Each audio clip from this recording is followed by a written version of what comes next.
quella che ha firmato i contratti di tutte queste leggende. Come mai? No, io assolutamente non conto niente di fronte all'arte. Di fronte all'arte non conto niente, quello che è importante è quelli che hanno lasciato il segno e che io ho voluto, così che loro avessero un qualche cosa che li testimonia il loro passaggio. Ecco, la promenade a Monte Carlo diventa un punto di riferimento continuo, un museo all'aperto, e che quindi anche la storia diventa per i nostri figli qualcosa del ricordo che è indelebile, che ognuno di loro ha lasciato qualcosa. Grazie a loro esiste il calcio vero. Grazie mille, Presidente, grazie. Alors, je vais un peu traduire en français ce qu'il vient de dire, c'est que c'est un grand honneur pour lui d'arriver à la 13e édition. Il espère naturellement que dans la principauté de Monaco, on puisse aller beaucoup plus loin et avoir des souvenirs dans 10, 20, 30 ans et continuer cette promenade peut-être jusqu'à forse fino all'Italia, no? Sì, è quello il discorso. Beh, questo voi sapete che Monte Carlo è piccolo ma è grande nello stesso momento, perché si trovano sempre nuove soluzioni, e questo lo sicuramente seguirà. Lo sviluppo di Monte Carlo lo seguirà anche la promenade. Grazie mille Presidente, grazie.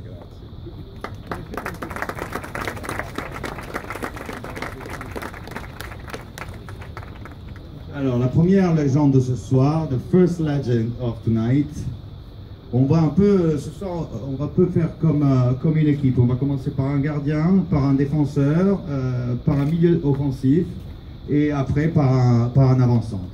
Alors, le premier, naturellement, est le numéro 1, le gardien de but. Our first guest. Donc, il a joué au Spartak de Moscou. Ça a été un des premiers à franchir le rideau de fer et aller jouer en Espagne pour Séville. Ça a été un gardien qu'on considérait le meilleur gardien des années 80. Mesdames et messieurs, Rinat Dasayev.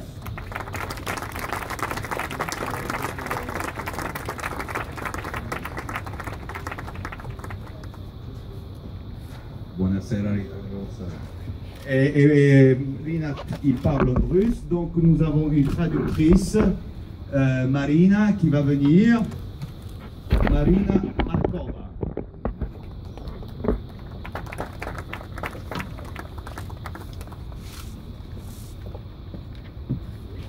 Bonsoir. Alors, je vais poser quand même quelques questions à notre légende, si je les trouve. Alors, la première question que je voulais vous poser, c'est que il a été l'un des premiers à franchir le rideau de fer. Comment s'est passé à l'époque? Parce qu'il n'y avait pas de joueurs de l'Union soviétique qui venaient jouer en Occident. Et surtout, quelle était son expérience et les différences qu'il a vues une fois qu'il joue au football Union soviétique, il est venu jouer en Espagne.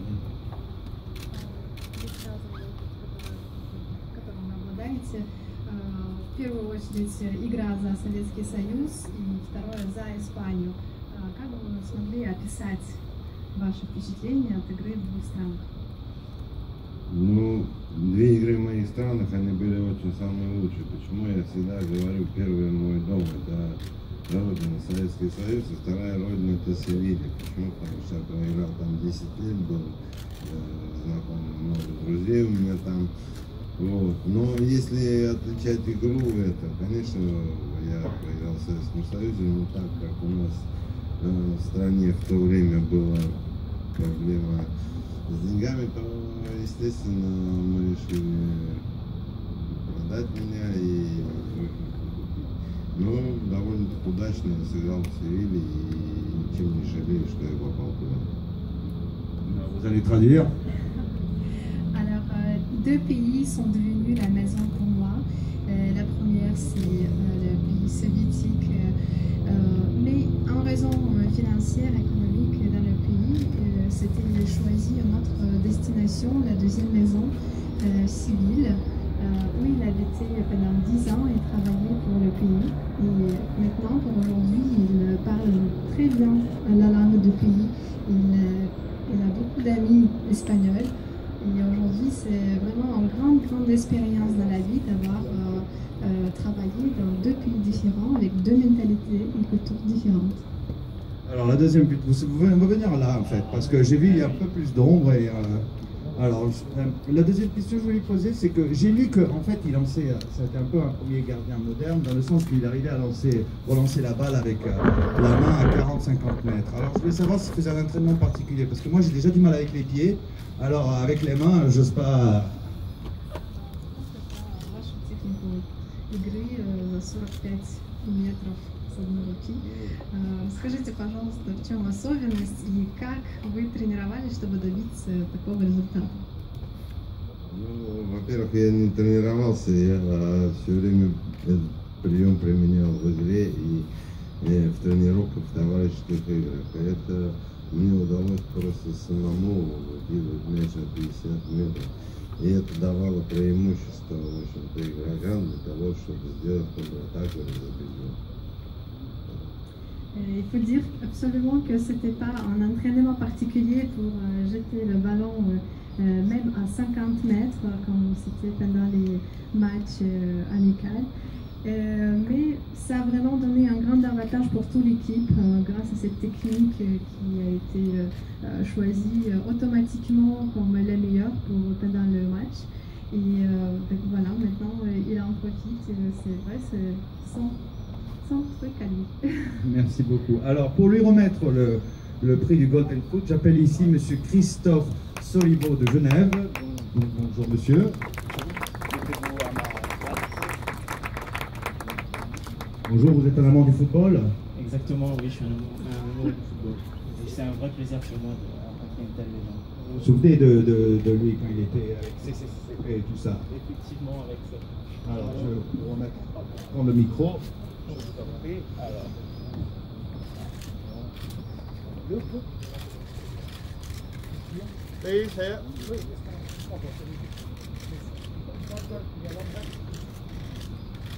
Alors ensuite nous allons prendre les empreintes de Monsieur Tassayev.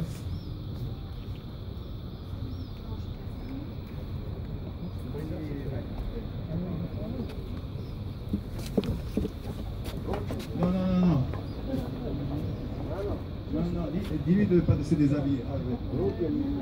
Ah si, mal, ok. Buonasera a tutti. Come stai? Bene. Senti, è una cosa incredibile, tutti i trofei che hai vinto, non ti fermavi mai. Però io, come ti dicevo ieri, voglio sentirlo di nuovo da te. Quanti gol hai fatto in carriera? In carriera ho fatto reti di diverse categorie, ho giocato in serie C, in Argentina c'è la Serie A, Serie B e Serie C. Io ho iniziato in Serie C e lì ho fatto 9 reti in quel campionato. Dopo alla fine qui non te la raccontano quelle reti.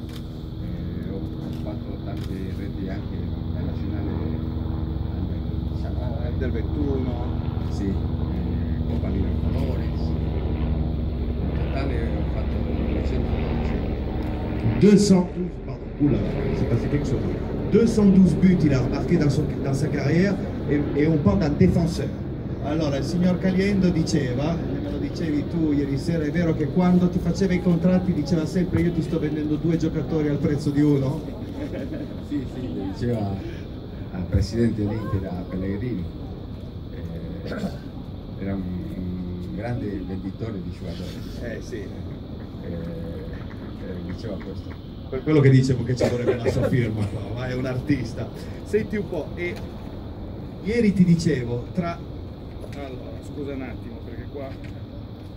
Allora, ieri ti dicevo, sei stato a Fiorentina e Inter. Ci puoi riraccontare di nuovo l'aneddoto quando sei andato all'Inter? Che cosa ti è successo? La prima partita. Sì. La prima partita quando inizia il campionato era Fiorentina-Inter. A Firenze? Sì, a Firenze, giocavamo a Firenze. Niente, ho fatto gol io, abbiamo vinto 1-0. Che gol mio. Sì, immagini fiorentine. Io non ho risultato poi, non ho urlato. Non è il risultato, no. Avevo parlato con il mister, con Trapattoni, Sì. le avevo detto mister che voglio rimanere qui a Firenze perché c'ho ancora tutti gli amici lì a Firenze. E mi dice lui, va bene, martedì torni all'allenamento. Si sono andati tutti i giocatori dell'Inter e della Fiorentina, io sono rimasto da solo con i giornalisti. Quando vado via esco fuori così, tutta la gente c'era di Firenze, no? E avevamo vinto 1-0 noi, il gol mio, non mi guardavano molto simpaticamente. Immagino. E allora quando esco così che c'era una macchina ad aspettarmi, io sono uscito così, guarda, veramente sto per salire dalla macchina e una signora mi dice, mi ricordo perché ho fatto così, l'ho visto, che proprio te ci dovevi fare questa rete. Fantastico. E senti, l'ultima cosa che volevo chiederti è sul Mondiale 78. Hai detto una cosa bellissima oggi, ne parlavamo. Non solo la tua ammirazione per Menotti, ma anche come avete costruito la squadra e con che mentalità avete affrontato quel Mondiale del 1978, perché l'Argentina fino a lì era un'ottima squadra ma non aveva vinto Coppe del Mondo, trofei internazionali, soprattutto la Coppa del Mondo che comunque è il trofeo. No, aveva fatto molto male, i mondiali molto male, ha perso per risultati grossi. Niente, Menotti, io parlo sempre molto di lui perché non è stato forse riconosciuto in Argentina tutto il lavoro che lui ha fatto.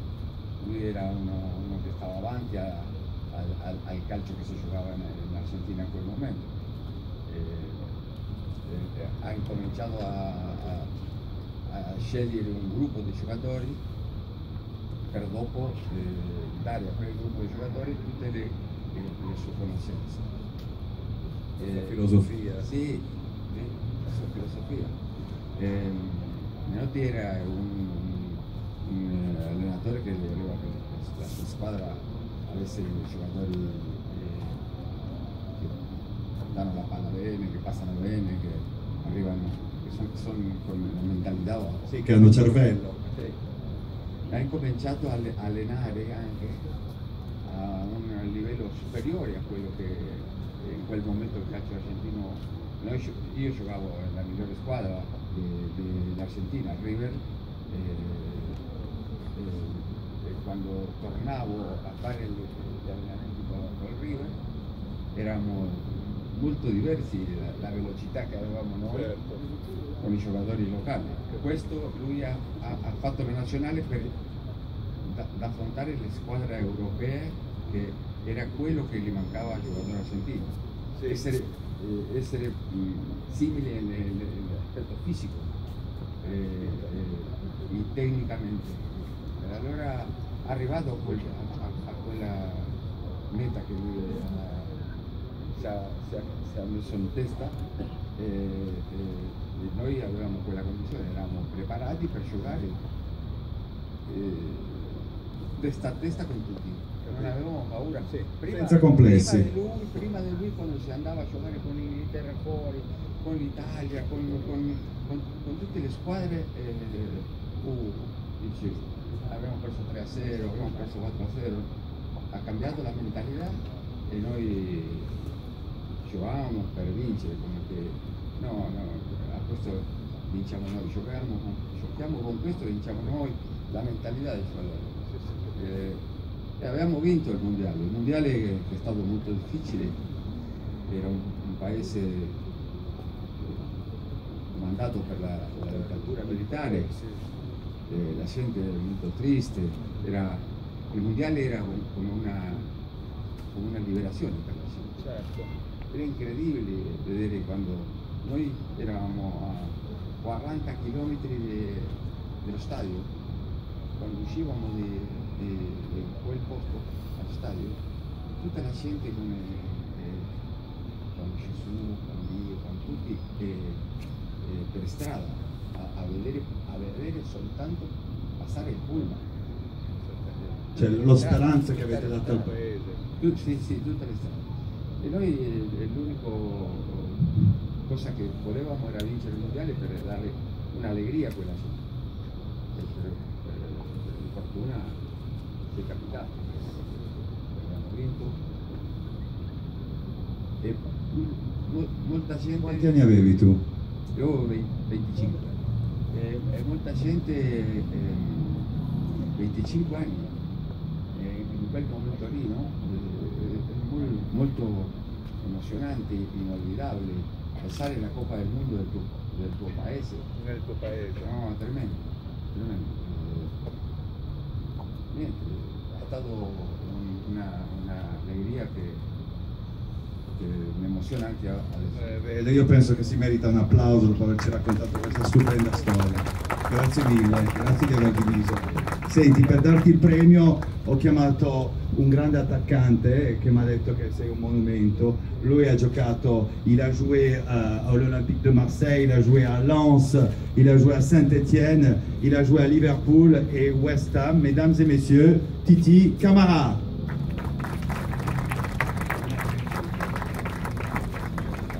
Mets-toi à ma droite. Comment ça va? Ça va? Alors, tu connais Monsieur Passarella? Bien sûr, parce que c'est un honneur et un plaisir d'être en face de monuments comme ça. Notre enfance, on se souvient en 78 quand ils ont gagné la Coupe du Monde. Et même si... C'est justement ce qu'il racontait, je voulais un petit peu traduire, profiter de l'opportunité que tu es là. Il racontait qu'en fait le travail qu'ils avaient fait avec Menotti était exceptionnel parce que ça a pris 4 ans pour construire cette équipe. Une équipe qui disait nous l'Argentine quand on jouait toujours complexé avec les équipes européennes, avec l'Angleterre, l'Italie et tout ça. Et en fait c'était un moment difficile à l'époque en Argentine parce qu'il y avait la dictature militaire et il disait que quand la Coupe du Monde 78 est arrivée en Argentine, quand ils jouaient il y avait beaucoup d'émotions parce qu'en fait ils étaient à 40 km du stade et quand ils prenaient le bus, il y avait tout le peuple avec les croix, avec Jésus qui priait et qui se jetait juste pour voir le bus passer et qui leur a donné tout leur espoir. Alors il dit nous, la dictature, ils avaient un peu pris cette victoire pour la leur, mais nous on avait gagné pour le peuple, voilà, on avait gagné. Bon, toi, tu étais aussi ancien ministre du sport. Qu'est-ce que tu fais aujourd'hui? Après toute cette carrière internationale que tu as eue, tu as fait quand même les beaux jours du football anglais et du football français. Donc aujourd'hui, tu fais quoi? Je vous remercie. Là, je suis revenu au football et je suis sur le terrain. J'ai une académie de football où nous gérons 90 enfants.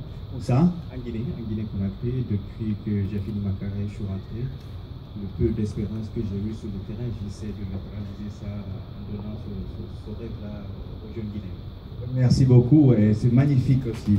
Merci beaucoup. Donc vous allez remettre le prix à Daniel. Prego.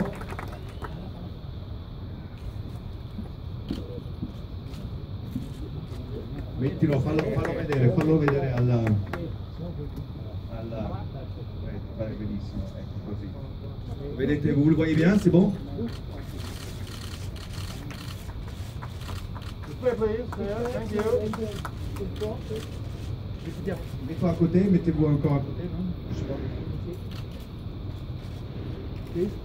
This way, please. Here, thank you. C'est bon, maintenant on va passer aux empreintes et mettre le impronte. Voilà. Merci Titi.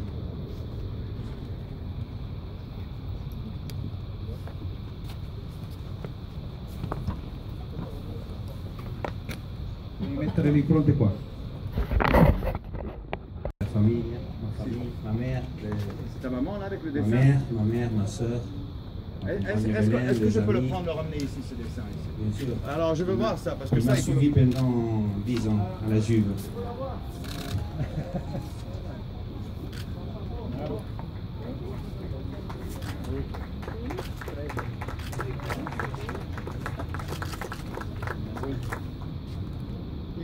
È tuo, Mia, Vabbè, sei tu. la mamma è L'ha fatto la mamma. la ultra. La mamma è la ultra. Eccoci qua. Bello.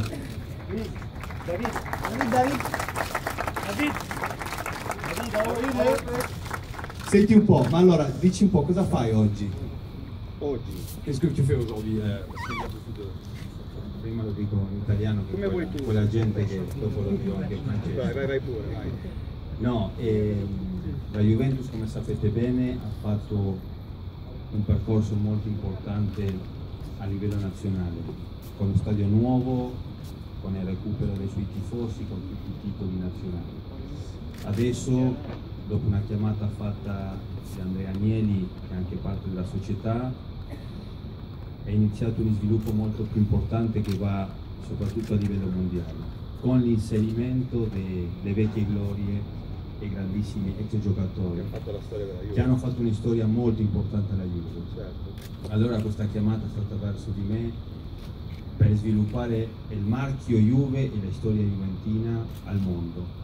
Allora abbiamo iniziato da 6 mesi, abbiamo la disponibilità da tutti questi grandissimi ex giocatori e io come presidente del Legge porto ovunque il marchio Juve e anche l'immagine e la storia juventina.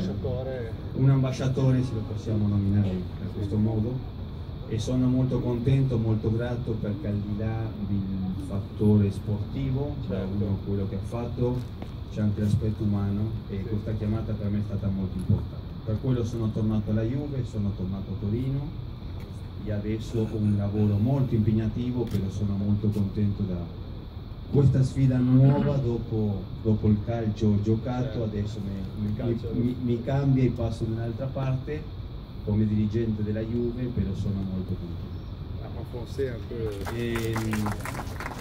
Complimenti. Après mon époque en étant footballeur, qu'il soit la famille Agnelli et le club,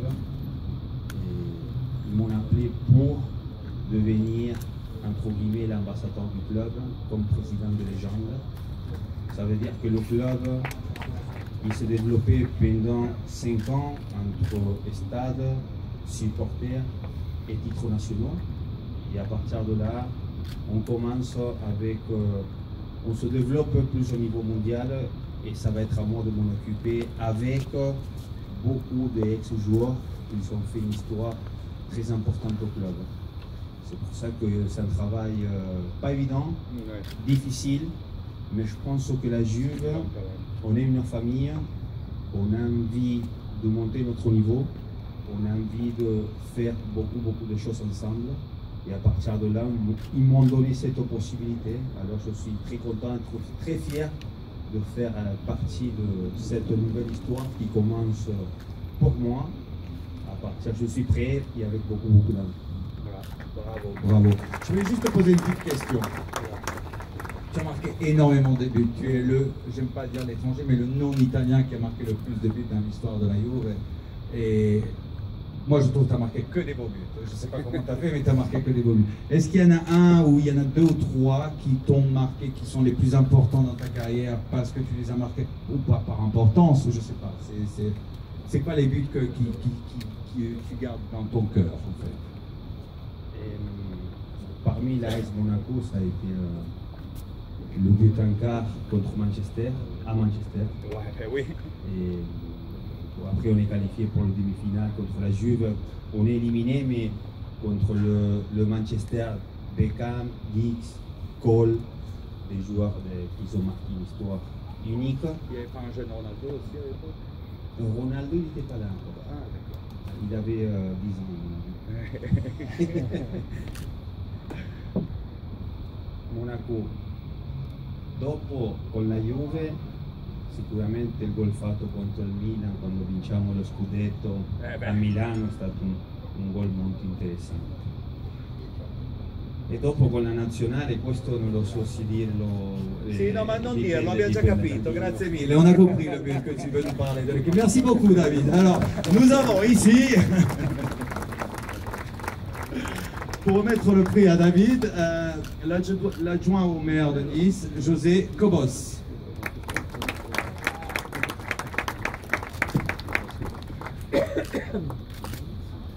Alors, monsieur Cobos, vous êtes ici pour présenter la mairie de Nice, mais vous êtes aussi, vous êtes en charge du sport, non?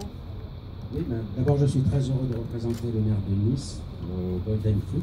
J'ai eu la chance déjà de venir amicalement à la première édition en 2003. C'était Roberto Baggio qui avait reçu ce prix. Et puis oui, je suis délégué aux événements sportifs où on attend un bel événement prochainement le 8 octobre France-Arménie. Et puis la ville de Nice est candidate, elle est dans les villes pour l'Euro 2016 où nous recevrons 3 matchs de poule et un match de qualification. Donc voilà, je suis très heureux, mais un peu plus parce que pour moi c'est une saveur particulière aujourd'hui de remettre ce trophée à David Trezeguet, que j'ai connu lorsque j'étais au Paris Saint-Germain entre 93 et 97. Il était venu faire un stage où on avait déjà commencé à jouer ensemble. C'est vraiment quelque chose que je regrette dans ma carrière, de ne pas avoir joué avec lui, parce que de suite après il a pris la décision de partir à Monaco. Et on ne va pas parler de tous les trophées, les palmarès qu'il a eu, mais en tout cas pour moi c'est une saveur particulière aujourd'hui. Nous on ne regrette pas qu'il ne soit pas venu au PSG. Hein. Bon, je vous laisse remettre le prix à David.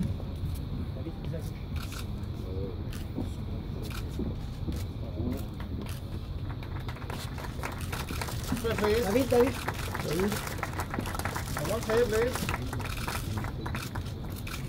David, s'il vous plaît. Merci. On peut faire une photo avec David tout seul. Voilà. Voilà. Parfait. David.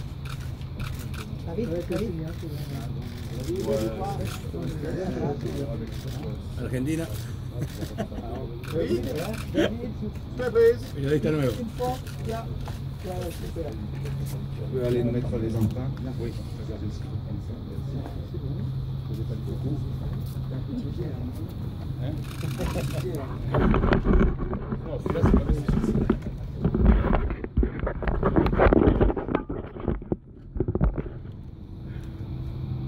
Merci beaucoup. Alors.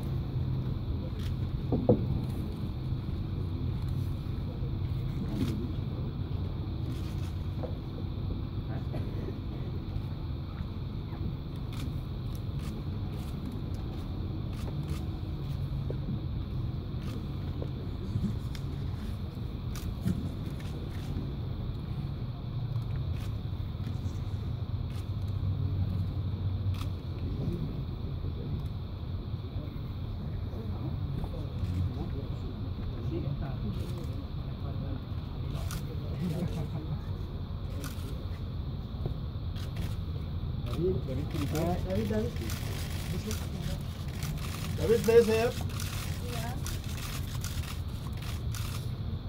Voilà. Merci. Signature, s'il vous plaît.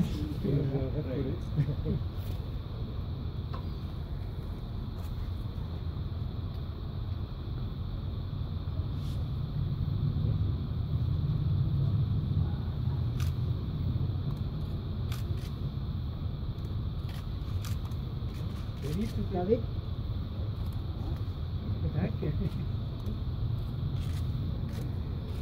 Voilà. Merci beaucoup David, hein, merci. Merci beaucoup.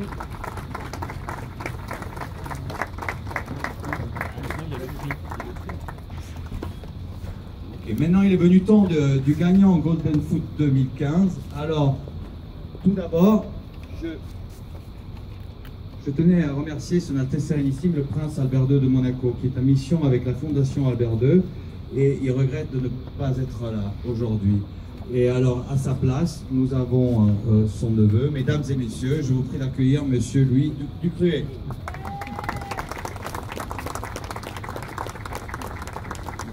Bonsoir. Ça va? Alors, vous êtes un amant du football, vous êtes un habitué du Golden Foot, vous connaissez un peu... Au Golden Foot, un grand amoureux du football, j'espère passer ma vie à deux. On est tous un peu amants du football. Alors, le gagnant de cette année, alors comme je disais, vous avez été très nombreux à voter, donc il est là, il est caché quelque part. Donc le gagnant, tu voulais peut-être le lire, bon, allez. Hein, il est pas prêt, non, il n'est pas prêt. Sì. Dunque il vincitore è qua, adesso il signor Ducreux leggerà il suo nome, lo stiamo aspettando, è pronto, è qua. Allora, il vincitore del Golden Foot 2015, le gagnant du Golden Foot 2015, c'est monsieur Samuel Eto'o. Samuel Eto'o.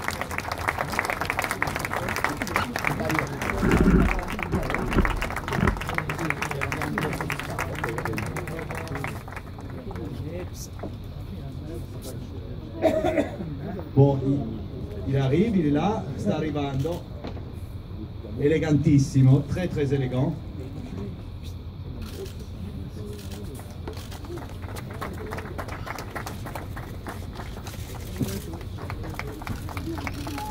Bonjour Samuel, tu vas bien? Comment ça va? Come stai? Bene. Felice di aver vinto? Participer, tu vas faire partie de toutes ces grandes légendes. Allora, che magari in italiano sei voglia, francese è meglio, allora te lo dico poi in italiano. Ma ça te fait quoi d'être parmi tous ces grands champions et d'être surtout le gagnant de cette année? Partant de mon Afrique natale, c'est un grand honneur. Vous savez tous que le rêve est très difficile de ce côté, et quand on part de là, on arrive là où mes coéquipiers e surtout le monde che arrive. È molto felice perché dice, partendo dall'Africa, da dove vengo io, i sogni non esistono, e arrivare qua a Monaco, avere proprio su questa promenade è una cosa magnifica. Ça restera pour toujours ici pour tes petits-enfants, les petits-enfants de tes petits-enfants. En tout cas, le nom de mes parents sera gravé, voilà, jamais quelque part. Tous mes petits-enfants, tous mes enfants, c'est un grand honneur. J'espère que les gens se rappelleront de ce petit garçon venu d'Afrique qui avait dans ses bagages ce rêve de devenir l'un des meilleurs footballeurs mondiaux. Dis-moi, et tu es un des plus grands footballeurs du monde et de l'histoire, mais tu as joué dans des grandes équipes aussi comme l'Inter, Chelsea, Barcelone, et c'est quoi dans ta carrière, si c'est dans ces grands clubs ou pas, c'est quoi le moment, le football qui te ressemble le plus, là où tu t'es senti le plus heureux quand tu as gagné? Que ce soit à Barcelone ou à l'Inter, j'étais très heureux. Mais où j'étais vraiment heureux et surtout heureux de gagner, c'était à Majorque, parce que là personne ne nous attendait. À Barcelone ou à l'Inter, vous êtes entouré des meilleurs au monde.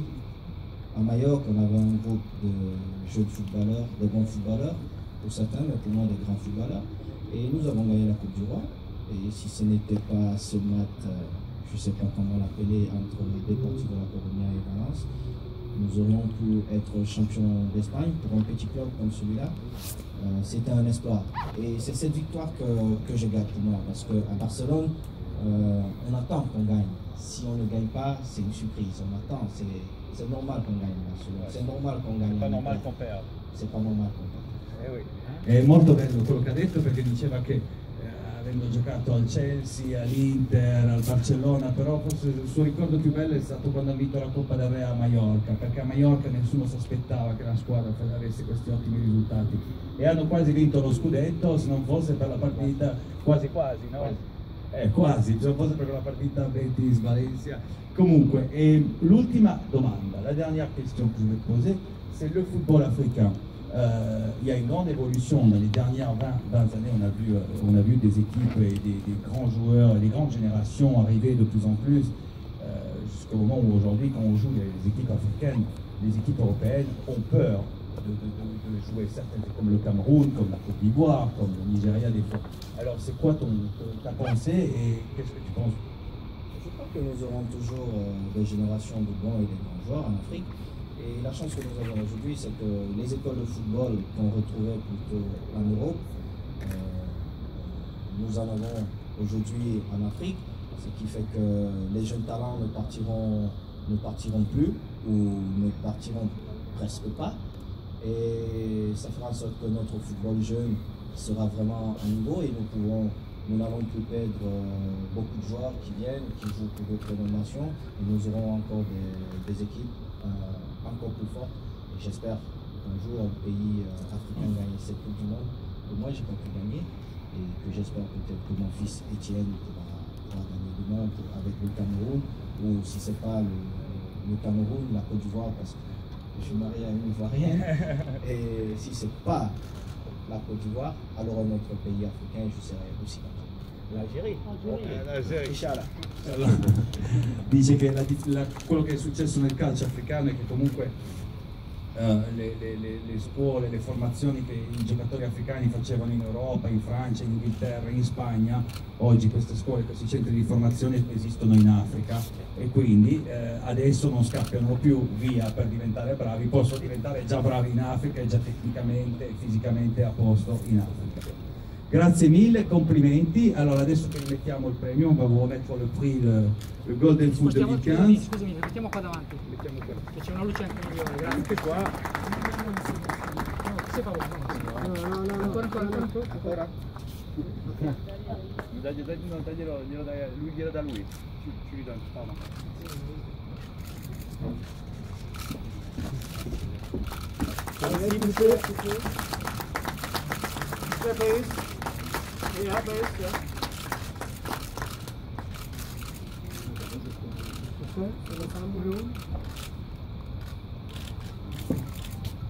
Voilà, si vous pouvez procéder pour les emprunts. Bien sûr. Samuel avec tout seul. Si c'est possible. Voilà.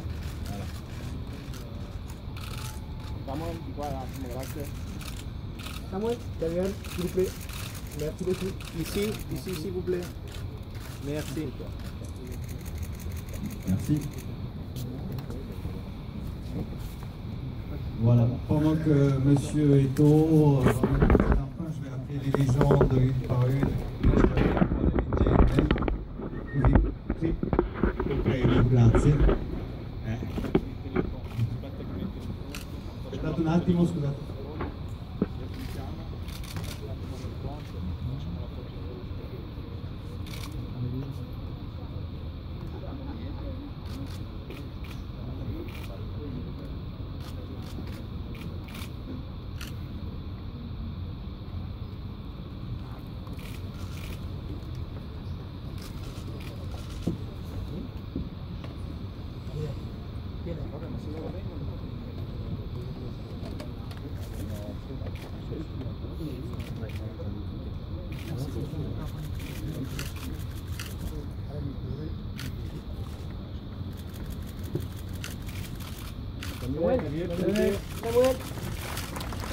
Merci beaucoup, Samuel.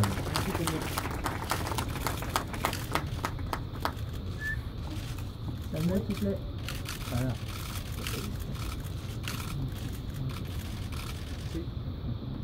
Signature, il nous faut une signature.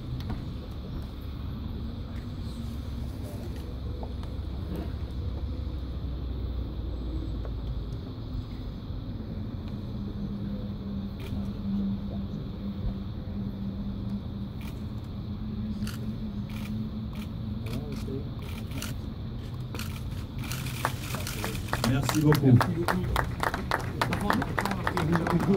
Voilà, nous remercions M. Dupieux, merci d'avoir participé.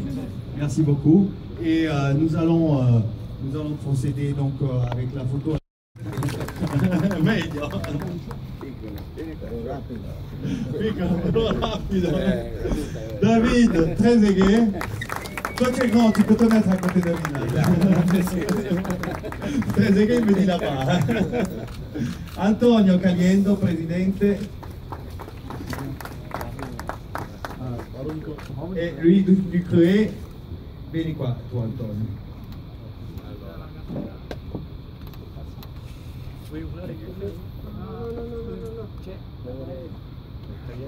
Pardon, toi tu dois être là Samuel, excuse-moi, oui tu dois être là. Non, mais toi au milieu, toi tu dois être au milieu, ici. Toi tu es le gagnant. Il faut les mettre va bene. Scusa, dovrebbero andare tutti all'ombra. Non puoi les mettre à l'ombre. David, ancora. Décalez-vous, voilà. Décalez-vous, mettete un po' più all'ombra. Grazie. Tutti a peso.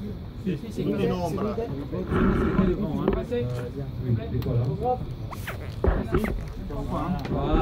Voilà, très bien. Prego.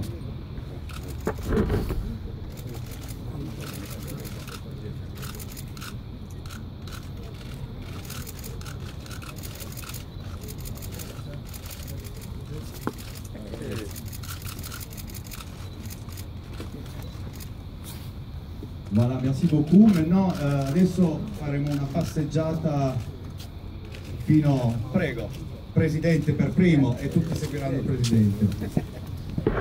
Grazie a tutti. Nous remercions l'Office du Tourisme, Sportel, son Altesse Signora Saint-Bernard de Monaco. Merci et bonne fin de soirée. Merci.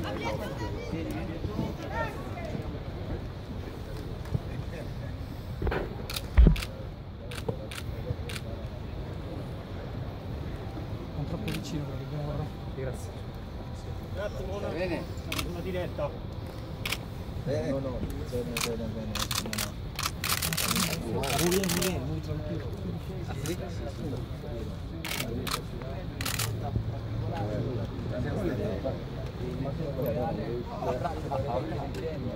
C'è Passarella, c'è Adi. Senza andare avanti, vai avanti. Massimo, ci metti avanti, dai fastidio a tutti. Tu devi, no, se no, fai sì. Ok? Tu comprends? Ok. Merci. Ok. Devo camminare.